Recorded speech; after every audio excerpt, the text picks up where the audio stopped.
एस्तर की कहानी में परमेश्वर ही नायक है, एस्तर नहीं है, ना मुर्दके है।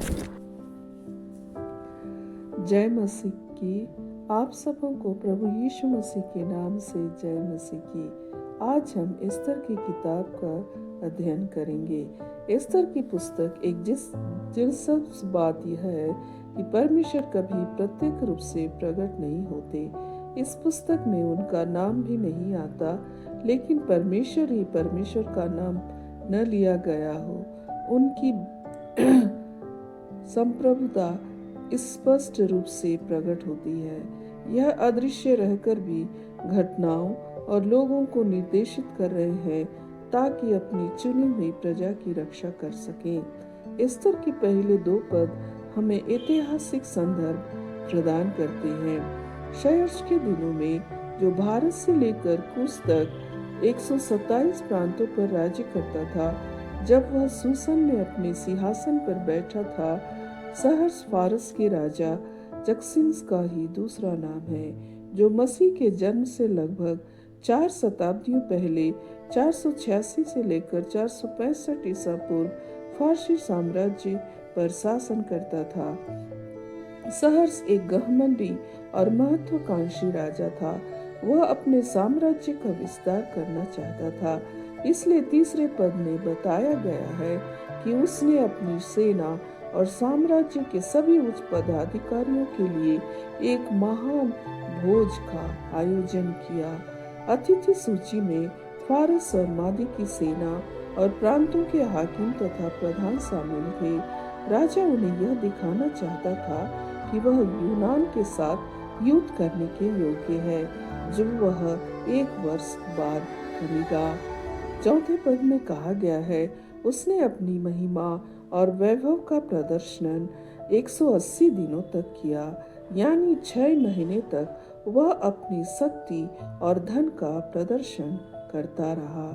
जब राजा और उसकी सेना के लोग मद्यपान कर चुके थे, तो उसने अपनी रानी वसती को अपने सामने बुलाया। पद 10, लेकिन वसती ने आने से इनकार कर दिया। वास्तव में उसने प्रशंसा के योग्य कार्य किया।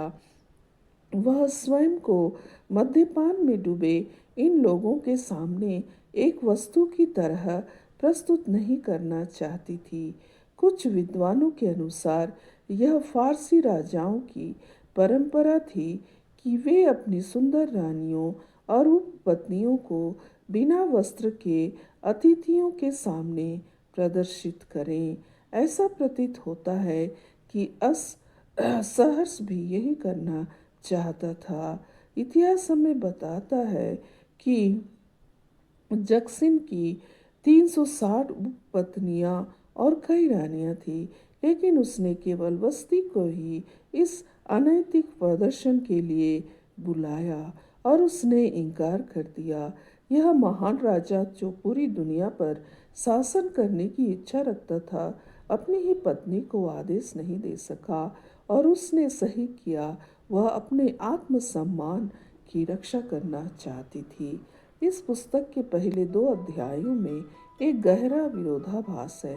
वसती अपने चरित्र की रक्षा के लिए अपना मुकुट खोने को तैयार थी, लेकिन एस्तर अपना चरित्र त्यागने को तैयार थी ताकि वह मुकुट जीत सके। राजा को चाहिए था कि वह शांत होकर अपनी पत्नी से क्षमा मांगे, लेकिन उसने अपने मंत्रियों की सलाह ली। उन्होंने कहा कि वसती को पद से मुक्त किया जाए, अन्यथा राज्य भर में अराजकता फैल जाएगी। उन्होंने कहा एक शाही आदेश निकाला जाए कि वसती फिर राजा सहर्ष के सामने न आए। पद 19, परमेश्वर अदृश्य रूप से कार्य कर रहे थे ताकि अंततः एक यहूदी रानी सिंहासन पर बैठे और अपनी प्रजा की रक्षा करे। एस्तर 2:1 में लिखा है, इन घटनाओं के बाद जब राजा सहर्ष को क्रोध शांत हुआ, तब उसने वसती को याद किया। राजा के सलाहकारों ने सुझाया कि वह पूरे साम्राज्य की सुंदर युवतियों को अपने हरम में एकत्र करे।